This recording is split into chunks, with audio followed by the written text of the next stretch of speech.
Hi ವೀಕ್ಷಕರೇ, ಎಲ್ರಿಗೂ ನಮಸ್ಕಾರ. ನಾನಿವತ್ತು ಮಾಡ್ತಾಯಿದ್ದೀನಿ ಮ್ಯಾಂಗೋ ಲಸ್ಸಿ. ಮಾಡೋಕ್ಕೆ ಬೇಕಾಗುವಂಥ ಇಂಗ್ರೀಡಿಯೆಂಟ್ಸ್ನ ನಾನು ಒಂದೊಂದಾಗಿ ಇಲ್ಲಿ ತೋರಿಸ್ತಾ ಇದ್ದೀನಿ. ನೀವು ನೋಡ್ತಾ ಇರ್ಬೋದು, mango, dry fruits, sugar, ice cream, curd, ಇದೆಲ್ಲದನ್ನು ನಾನು ಗ್ರೈಂಡ್ ಮಾಡ್ಕೋತಾ ಇದ್ದೀನಿ. ಒಂದು ಮಿಕ್ಸಿ ಜಾರ್ಗೆ ಮ್ಯಾಂಗೋ ಪಲ್ಪ್, 1 ಕಪ್ಪಷ್ಟು ಮೊಸರು, 1 ಟೇಬಲ್ ಸ್ಪೂನಷ್ಟು ಶುಗರ್ ಹಾಕ್ತಾಯಿದ್ದೀನಿ. ಮತ್ತು ನಾನು ಒಂದು ಸ್ವಲ್ಪ ಐಸ್ ಕ್ರೀಮ್ ತೊಗೊಂಡಿದ್ದೀನಿ, ಸ್ಟ್ರಾಬೆರಿ ಫ್ಲೇವರ್ದು.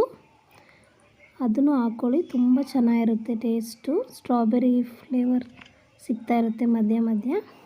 ಇವಾಗ ನಾನೊಂದು ಗ್ಲಾಸ್ಗೆ ಚಾಕ್ಲೇಟ್ ಸಿರಪ್ ಹಾಕಿದ್ದೀನಿ. ಸೊ ಇವಾಗ ನೀವು ನೋಡ್ತಾ ಇರ್ಬೋದು, ನಾನು ಗ್ರೈಂಡ್ ಮಾಡಿರ್ತಕ್ಕಂಥ ಮ್ಯಾಂಗೋ ಇದನ್ನು ನಾನು ಹಾಕ್ತಾಯಿದ್ದೀನಿ ಗ್ಲಾಸ್ಗೆ. ನಾನಿಬ್ಬರು ಕುಡಿಯೋ ಅಷ್ಟು ಕ್ವಾಂಟಿಟಿ ಮಾಡ್ಕೊಂಡಿದ್ದೀನಿ. ನಿಮ್ಗೆ ಎಷ್ಟು ಬೇಕು ನೀವು ಅಷ್ಟು ಮಾಡ್ಕೋಬೋದು ವೀಕ್ಷಕರೇ.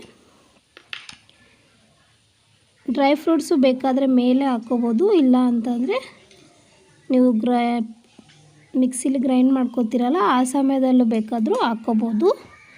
ಬಟ್ ಈ ಥರ ಹಾಕೋದ್ರಿಂದ ನಿಮಗೆ ಲಸ್ಸಿ ಕುಡಿತಾ ಇರಬೇಕಾದ್ರೆ ಅವಾಗವಾಗ ಅದು ಬಾಯಿಗೆ ಸಿಗ್ತಾಯಿದ್ರೆ ತುಂಬ ಚೆನ್ನಾಗಿ ಅನಿಸುತ್ತೆ.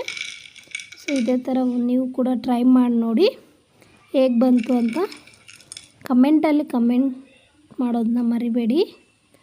ಪ್ಲೀಸ್ ಹೀಗೆ ನನ್ನ ಚಾನಲ್ಗೆ ಲೈಕ್ ಮಾಡಿ, ಸಬ್ಸ್ಕ್ರೈಬ್ ಮಾಡಿ. ಇನ್ನೊಂದು ವಿಡಿಯೋ ಜೊತೆಗೆ ಬರ್ತೀನಿ. Thank you one and all.